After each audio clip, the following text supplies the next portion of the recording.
Hello മച്ചാ.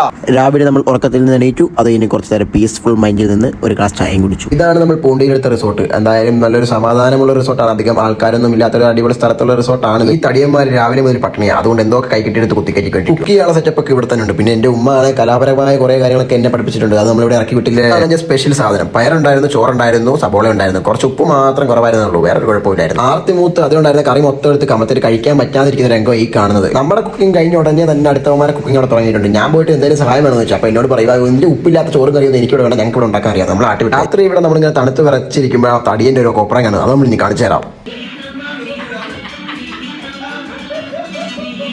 ഈ തടിയനെ കൊണ്ട് മാത്രമേ ഇങ്ങനെയൊക്കെ പറ്റത്തുള്ളൂ. ഇവന് മാത്രമുള്ള കഴിവാണ് ഗൈസ്. പിന്നെ ഇന്ന് ഫുള്ള് കുക്കിംഗ് തന്നെയായിരുന്നു. വീട്ടിൽ കുറേ ബീഫുണ്ട്. എന്നാലും ഇവിടെ നമ്മൾ മാഗി കഴിക്കേണ്ട അവസ്ഥയാണ്. എന്ത് ചെയ്യാൻ പറ്റും? കഴിപ്പെല്ലാം കഴിഞ്ഞ് കൈ കഴുകാൻ പുറത്തിറങ്ങിയപ്പോൾ വെള്ളാട്ടപ്പോക്കരി നിന്ന് കറങ്ങും മുണ്ടും തലയിൽ കൂടെ ഇട്ട്. എന്താണെന്ന് വെച്ചാൽ പിള്ളേരെ പേടിപ്പിക്കാൻ പറമ്പിൽ നിന്ന് കുറച്ച് ഫ്രണ്ട്സ് നമ്മളെ കയറി വരുന്നുണ്ട്. അവന്മാരെ രാത്രി പേടിപ്പിക്കാൻ നമ്മൾ തലയിൽ കൂടെ മുണ്ടോട്ട് പ്രേതമാണെന്ന് പറഞ്ഞ് നമ്മൾ പുറത്തോട്ടിറങ്ങി പോയതാണ്. പക്ഷെ അവന്മാർ പേടിച്ചൊന്നുമില്ല. അവിടെ അപ്പോഴേ അവന്മാർ പറഞ്ഞാൽ പുറത്ത് പോയിരുന്നു. പുറത്ത് പോയ രംഗം ഈ കാണുന്നത്. എന്റെ ദേഹത്ത് ഒരു അട്ട മൊത്തം ചോര കുടിച്ച് ഗൈസ്. ആ കെറിവ് തീർക്കാൻ വേണ്ടി ലൈറ്റ് എടുത്ത് അവനെ കത്തിച്ച് കൊന്നു കളഞ്ഞു ഗൈസ്. അപ്പോൾ വീഡിയോ ഇഷ്ടപ്പെട്ട like with share with comment with follow. ബാക്കി വീഡിയോ നമുക്ക് നാളെ പറയാം. Bye bye, see U.